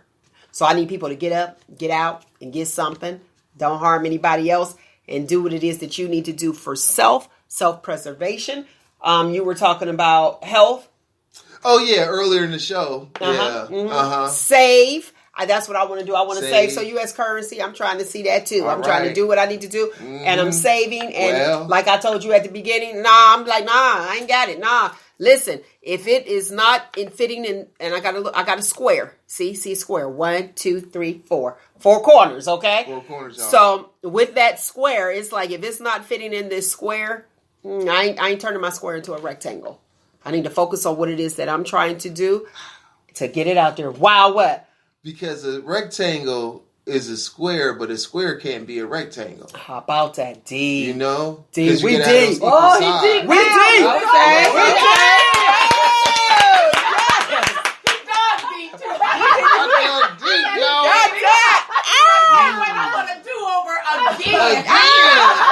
Got it. You have redeemed yourself. You have definitely redeemed. Thank you, geometry class. Yes, it had worked for you. They said you would never use this in your outside of high school. That's a lie. Hey, listen, I hate to go out like this, but I'm going to go ahead and go out like this.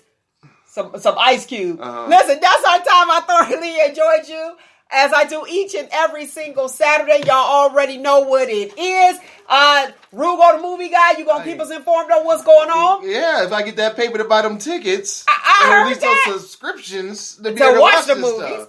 We got Nick with her horoscopes now. She's the voice of the community. She gave it to us. She always surprises us with so we like, wait a minute, what happened?